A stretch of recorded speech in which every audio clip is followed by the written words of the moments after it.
Hi, and welcome back to the Big Band Scene Revisited. I'm Gerald Woodruff, and today's special guest is no other than Bob Crosby, the brother of Bing Crosby and his Dixieland band.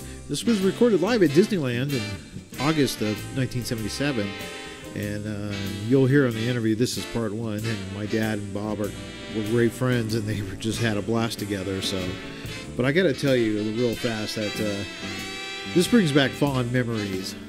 Spring and summer at Disneyland. Every Wednesday, my dad and I would jump in the car and get into and head for Disneyland and park in VIP and then go to the VIP ticket booth, and we would, because my dad was going to work, he was there to interview bands. So not only did I get to see bands interviewed, and that was the greatest part, but I also got unlimited rides, because back then you had a book of tickets, and the popular one was the e-ticket. But because I was VIP, that was great. Young kid at VIP, going around Disneyland by himself was pretty fun. But those were some great memories all summer, spring, summer long.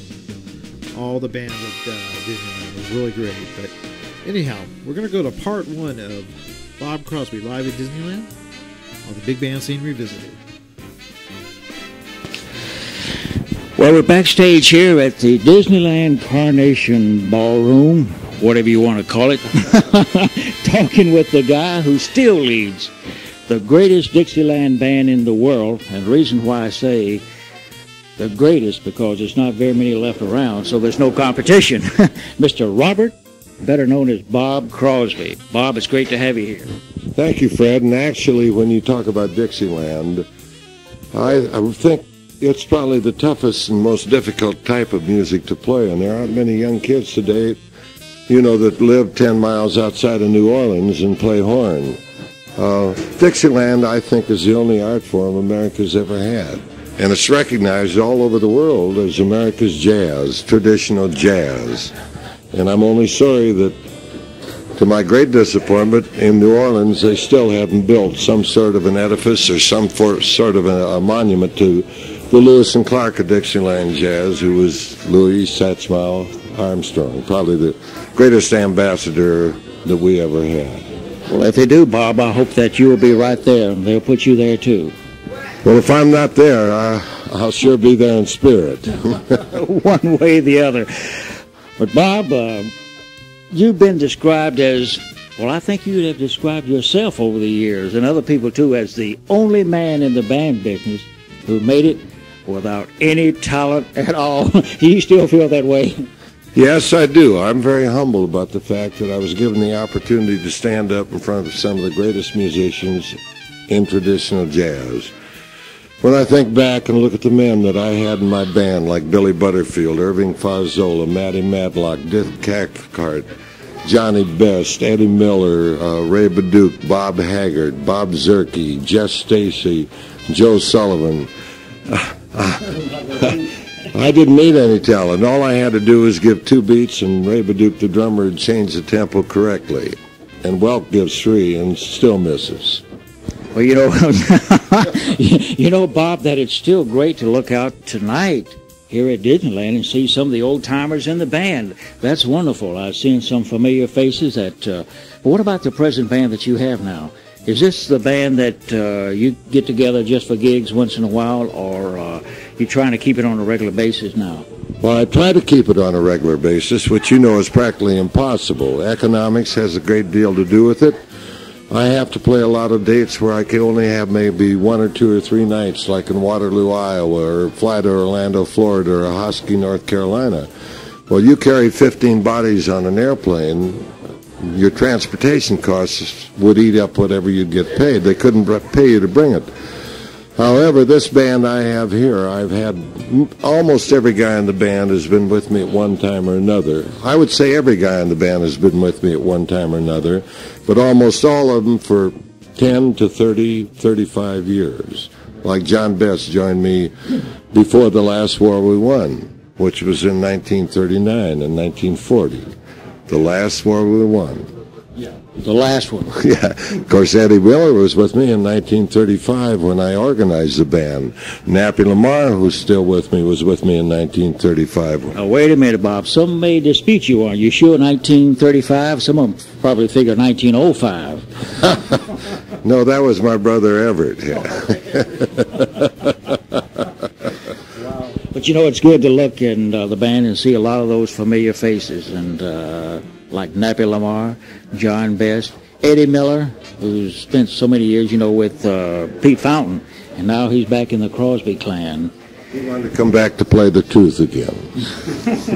No, he did great with Pete Fountain, and Pete's a great clarinet player. And Eddie did it because he was on a weekly salary down there, weekly basis, and it was a great job for him, and New Orleans was his home. And also, his wife had a lot of family down there. And Eddie was very disappointed to have to leave Pete, and the only reason he left Pete Fountain was to come back here to be with his grandchildren, who are all located in California. And fortunately, I'm able to get Eddie Miller because, to my way of thinking, he is the greatest tenor saxophone player I've ever heard. I got to put him in a class, you know, with Webster and with Chu Berry and Coleman Hawkins, and also Bud Freeman. Those were the greats. Those were the ones who said something original on their horn. And that's the thing I like most about Dixieland jazz, Fred. And if you have any listeners out there who like traditional jazz, you cannot lie in Dixieland. And I wish the whole United Nations were composed of nothing but Dixieland jazz players from all over the world. Guy would stand up and he'd play 16 bars and everybody'd know whether he was telling the truth or not. There can be no lying in jazz. To all my listeners, let me ask one question. Do you think Bob Crosby still loves Dixieland? I won't even drink anything except Southern Comfort out of a Dixie cup. Okay, that settles it once and for all. Now, Bob, how much of the old book or the library are you still using going back to the 30s and 40s? Almost, I would say, would you say almost all of it intact? Yes, I do have some new arrangements, and I do have a lot of jobs I play where I have to do rock and roll. And the visits have changed. Remember when you went to Hal Kemp, you went to hear one type of band. When you went to hear Shep Fields, it was a rippling rhythm. Guy Lombardo sounded like Guy Lombardo. But now we go and we play a date like for the Policeman's Ball in Cincinnati. There are 10,000 people there. And I've got to be able to please every one of those 10,000 people. And 10,000 people don't all like South Rampart Street Parade or Dixieland Jazz or Big Noise Monetka. So I've got a book where if I have to, I can go, I can play polka, I can play a waltz, I can play rock and roll, I can play soul, I do the hustle, but I keep that for when I go out on dates where I get requests for it. But mainly I stick with what I know best and what I do best, and that's the good, fundamental, true jazz. Now, Woody Herman and I probably have a big argument about this because Woody claims that anybody in the big band business should change. They should upgrade their music. Now, this gets a little pedantic, and maybe I'm a little too philosophical about this, but I want to change my kind of music when I hear a better kind of music. And I ain't heard nothing better than Dixieland. Nothing better than pure Dixie.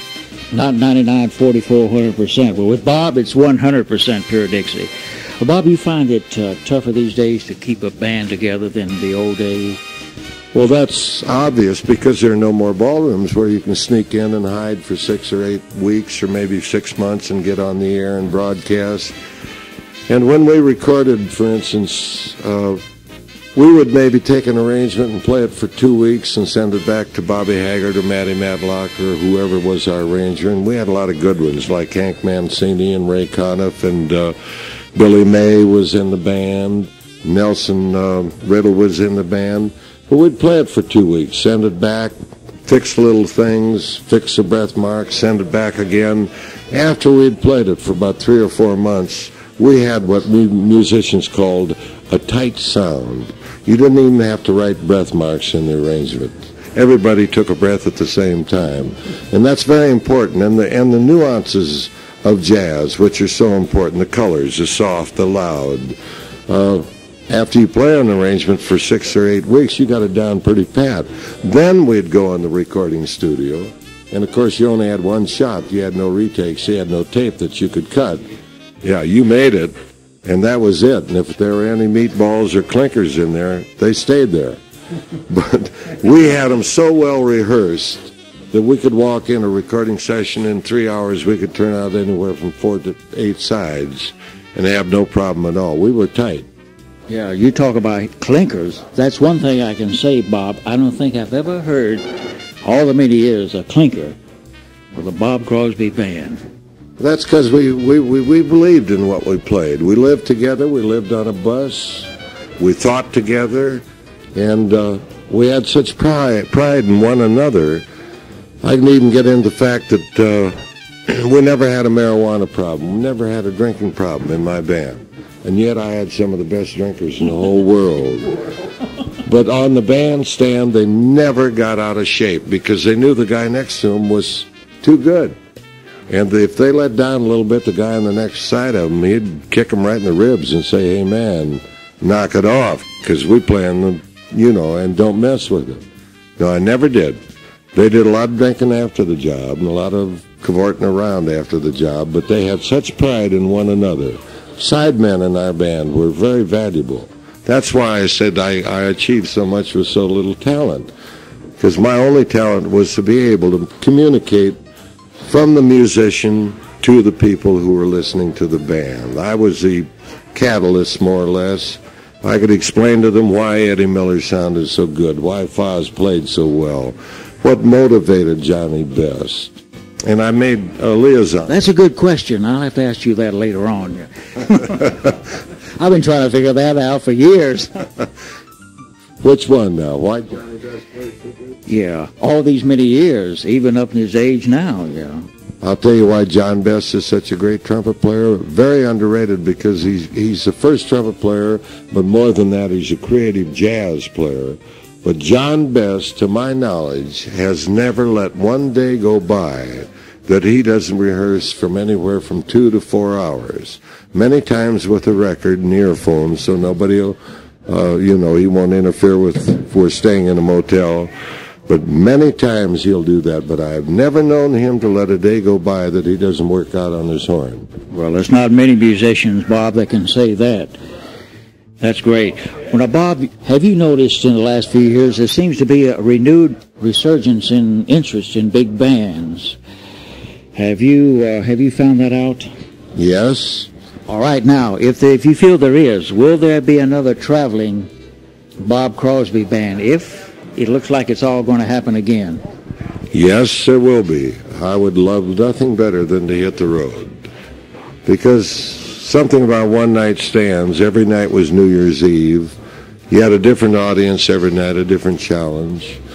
And that's great fun. You can get stilted if you play in one place for 6 months or 8 months. It can get a little boring. But if every night's a new audience, a new ballroom, yes, I'd go back on the road. Now, that's great. I'm happy to hear that, and I'm sure a lot of fans will be happy to hear that. Bob, is it true that you actually got your start in showbiz picking cucumbers in Spokane? In Opportunity, Washington, which is a suburb of Spokane. I didn't get a start there, but I left there because I had an offer from Anson Weeks. And I remember my daddy came out to the produce farm where I was picking the cucumbers, and he was kind of laughing. He says, you got an offer here to join Anson Weeks up at the Mark Hopkins Hotel in San Francisco as a singer. And I was getting 2 bits an hour picking cucumbers, and I was offered $100 a week to go to work with Weeks. And he's laughing. I said, Dad, what are you laughing about? He says, well, you can't sing. And I said, well, anything's better than picking cucumbers. So I got one of Bing's old tuxedos, and I joined Anson Weeks, and I never stopped in music. After Anson, I left the Dorsey Brothers. Yeah, well, hold it. Now, tell me, Bob, tell me one thing. What really happened that night when you went on stage in an amateur contest? You're 13 years old, and you were supposed to sing 5'2", Eyes Are Blue, but you opened your mouth, and what happened? I got stage fright.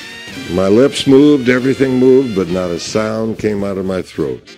That was my one and only appearance. You've been listening to part 1 of the Bob Crosby's Live at Disneyland here on the Big Band Scene Revisited. For the Big Band Scene Revisited, Fred Woodruff Productions, Sierra Pine Studios, I'm Gerald Woodruff.